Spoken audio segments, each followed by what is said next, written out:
Good evening and happy Friday. I am so happy that you are joining me live for the third and final lesson as we talk about wealth, prosperity, and wisdom. And I talked about it from a little bit of a different perspective. Um, hey James, thanks for joining. Talking about it from a different perspective of basically why we don't get a chance to experience the wealth and prosperity that we desire.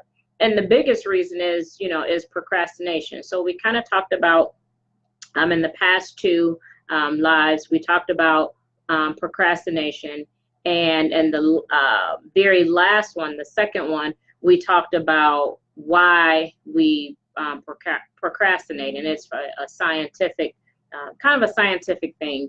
So basically, you can't will your way out of procrastinating. It's a system, and it's a process, and there's things that you need to do. So tonight I'm going to be talking about how you overcome, or how you can just work with your procrastinating habits. So I've got my whiteboard, I've got my notes, and I will just dive right in. So like I said before, a lot of times the thing that stops us from experiencing the wealth and prosperity that we desire is simply because we procrastinate, we hesitate, whether it's out of fear, whether it's out of not having enough information, whether it's out of what you feel like is the lack of having enough information, whatever that reason is, we just don't do it. And I want to explain to you the habit loop. And that is something which we all do. Again, this is kind of how we work, how we are wired as humans. And so when I describe to you the habit loop, what I want you to pay attention to is the behavior piece of it. So let me grab my whiteboard so I can write some things down. Let's see. I want to try to use my little cute one. Okay, yep, I can do that. Try to use my little cute one, my speak bubble. So the way that, it's a little bit dirty, the way that the habit loop works is we have a trigger, right? And then we have a behavior.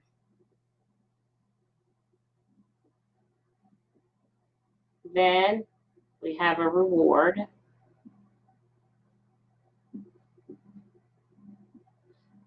Which then takes us back to the trigger. So let's see. It's a little bit dark, or I'm sorry, a little bit light. So here's where I want you to pay attention. So oftentimes what leads us to taking any kind of action or a lack of action is we all have a trigger. So let's use anger, for example, or using discipline for our children. So the trigger might be they don't get their homework done, right?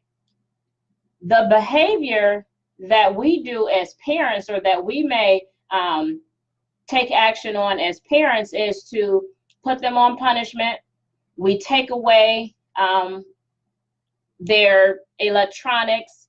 We make them sit down and actually do the homework. So that's the trigger for us kind of having to discipline our children. They do something wrong. Our behavior is that we take their electronics away. And the reward that we're seeking when we do that behavior is for them to do the homework. So every action that we have has this, what they call it's called a habit loop.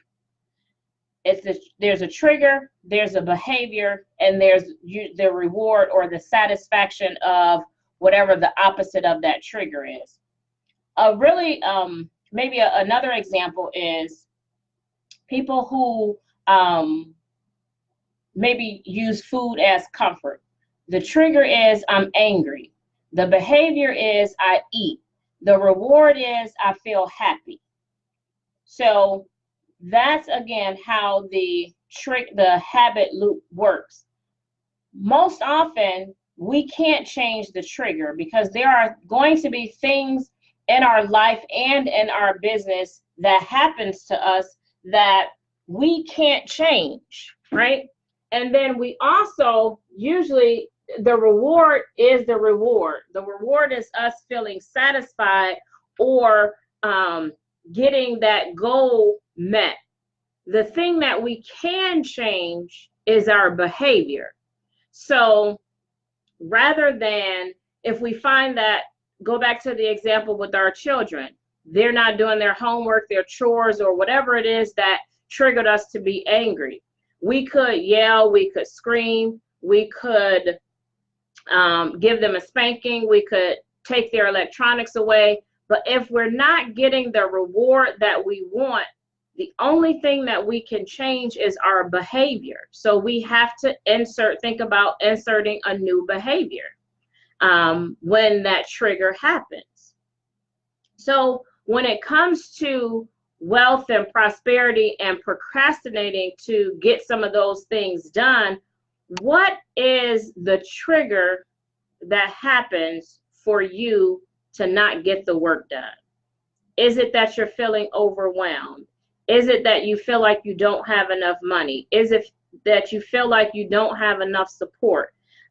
What is that trigger that then causes the behavior of procrastination, which takes you back to exactly where you are, not having wealth, not having prosperity? And often you will hear it takes 21 days to establish. I'm going to turn this heat off. I got heat on in my office and it's a little bit warm. You will hear that it takes 21 days to develop a habit. That's actually not accurate, right? It was an experiment that a gentleman named Dr. Maxwell Maltz did years ago that gained some popularity. People put a little twist on it and equated it to forming habits, and they ran with it. And we all know what happens to something that's popular, right? It goes viral. So it's one of those things that went viral. But what the experiment was, he's a psychologist, or he is a plastic surgeon turned psychologist. He had done some cosmetic work on a patient, and he wanted to know how long it took for the patient to accept their new image. And on average, what he found is that it took a patient 21 days to accept that new image.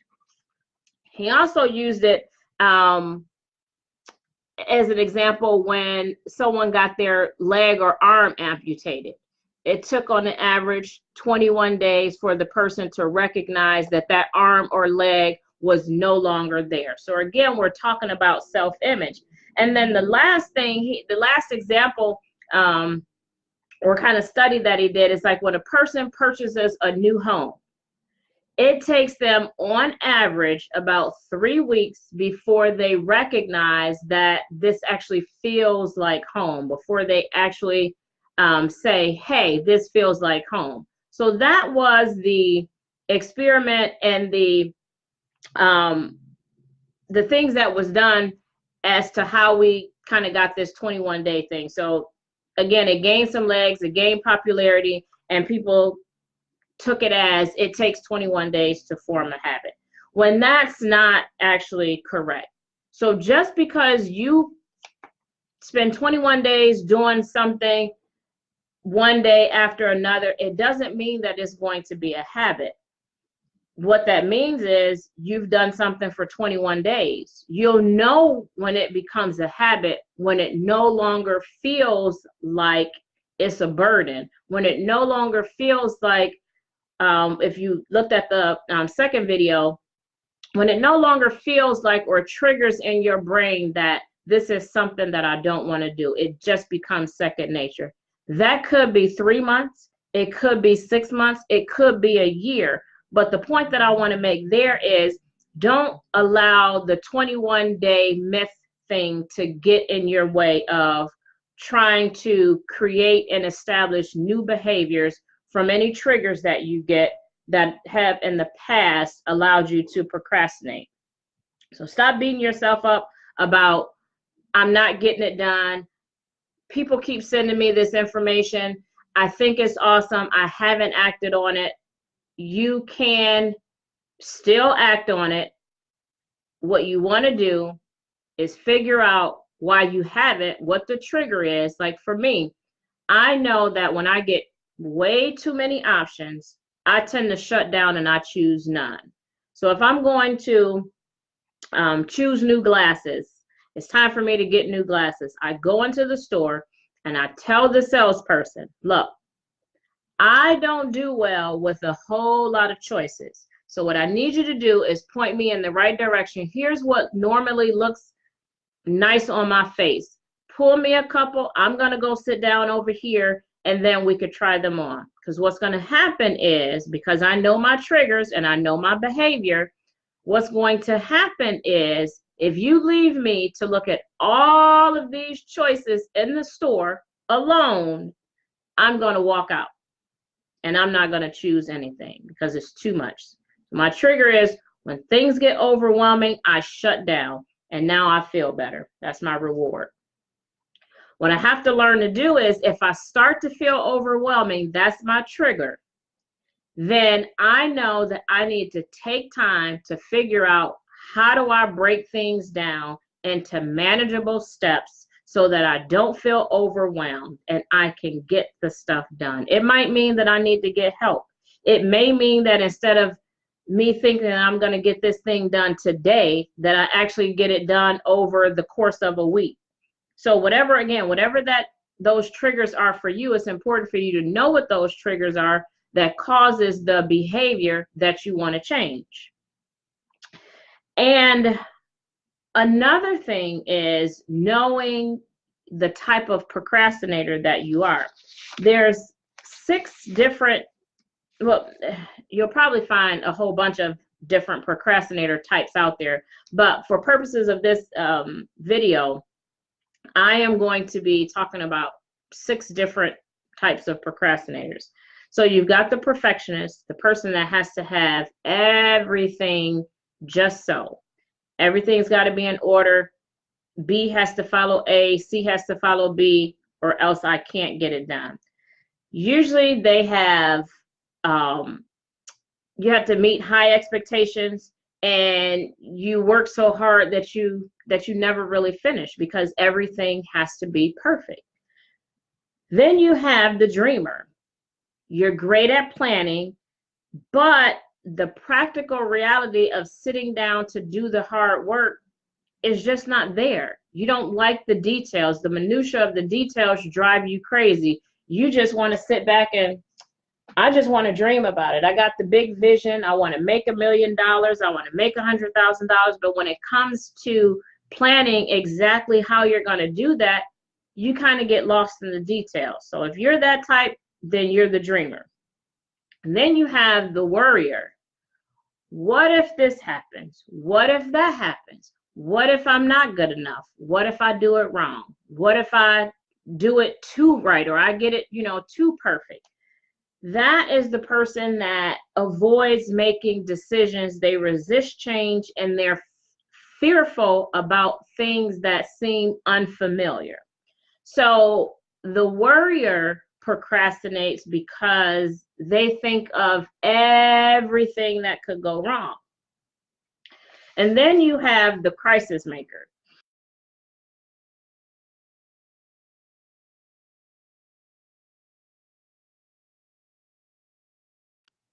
Uh-oh. It said trying to reconnect. Am I back live? Can you see me? Can you hear me? Okay, I'll just keep rolling. So the crisis maker enjoys waiting to the last minute. It's like an adrenaline rush. They'll say, I have my most creative ideas when I get it done at the last minute, or with the 11th hour, or when I basically have no time left to get it done. Well, working under pressure is not a good way to get to the wealth and prosperity that you desire. If everything is always done at the last minute, what are you doing in between time? That means that you have a whole lot of time that you could be getting some other things done. And it also could mean that you are opening yourself up to making more mistakes. And then we have the defier. Deadlines and expectations, I'm just not going to deal with it. I don't want to be pressured into, getting something done at a specific time. And so you usually tend to exhibit a more passive aggressive kind of defiance. I'll get it done, but I'll get it done when I feel like it. And so if you are that type of procrastinator, what that usually does is it kind of gets in the way of you being able to be dependent on. People can't really depend on you because you kind of wishy-washy. They don't know whether or not you're feeling like it or you're not feeling like it. And then the last one we have is we've got the overdoer, the person that has to be doing everything. They say yes to all the things, and then something winds up slipping through the cracks, or they juggling and they can't get the things done. They feel overwhelmed and frustrated and mad, and they may procrastinate on the things that they want to do because they've said yes to everybody else. So those are our different types of procrastinators.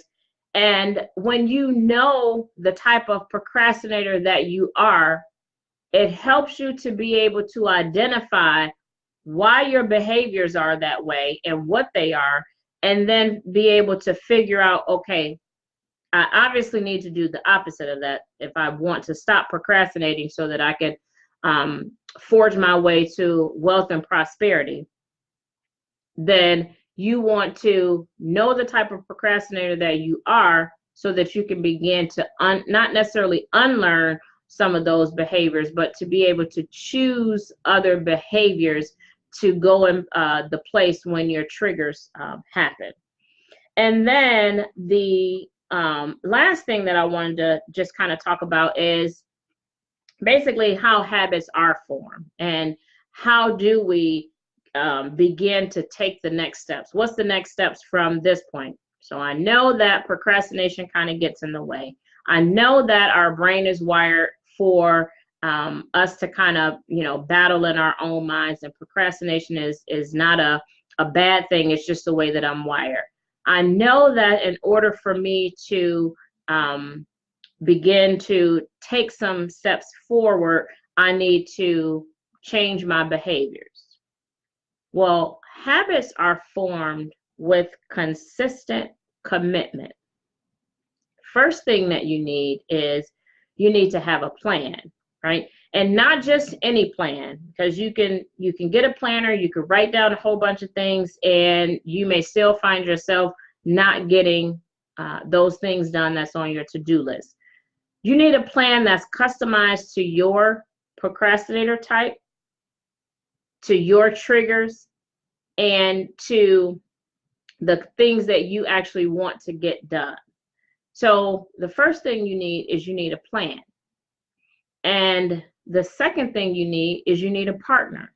You need somebody to help you to get those things done and to hold you accountable.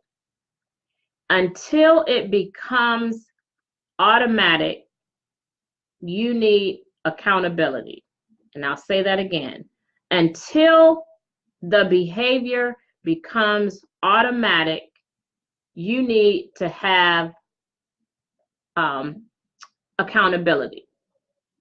And accountability comes with discipline. It is the discipline of doing that thing. So if it's saving money, it doesn't matter that how much you save, it's the discipline of saving.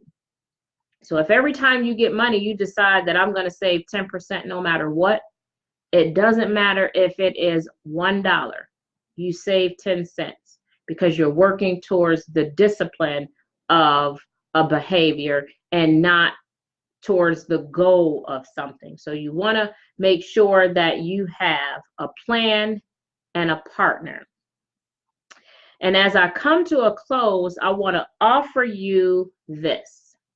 I don't think, first of all, let me back up. I don't think I introduced myself. I am Karen Buggs of KarenBuggs.com. I'm an entrepreneur educator and an accounting advisor. And what that means is I help small businesses, everyday entrepreneurs, just like you, just like me.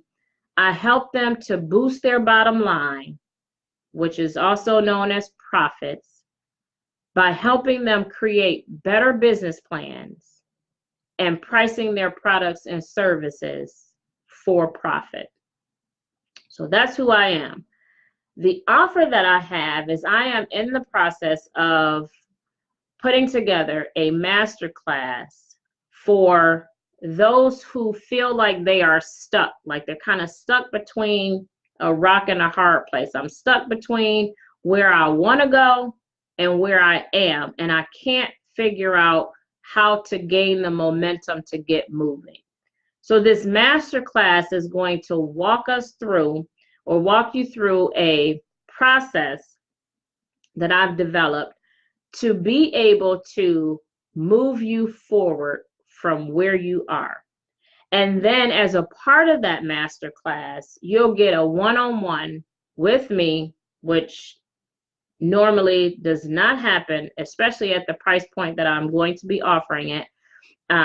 You'll get a one-on-one with me where I will customize and help you to take the exercise and the workbook that we did through the masterclass and help you to customize your own steps. So based on your procrastinator type, so that you can get moving and you're more likely to continue moving because it's customized based on you.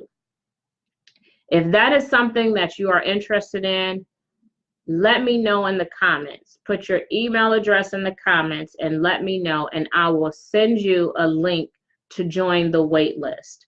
I would send you directly to the link, but I want to make sure with my assistant that everything is up and running the way that it should be. We were working on it before the live, and I just want to make sure that everything works right. So if you are interested in the master class to help you to get moving from where you are to where you want to be in the next 90 days, pop your email address right below in the comments, and I will make sure that you are on the wait list. We are probably going to be opening up, probably going to be doing some pre-registration next week and opening up the masterclass starting on October the 8th. It is going to be a one-day event, and trust me, you do not want to miss. So thank you for spending a portion of your Friday evening with me. It has been a pleasure talking about wealth, wisdom, and prosperity, and how you too, no matter where you are in the journey, whether you are what you consider to be way, way below, way, way behind, no matter where you are, you too can have wealth, prosperity, and wisdom. Thank you for joining. I love you. I appreciate you, and make your weekend productive.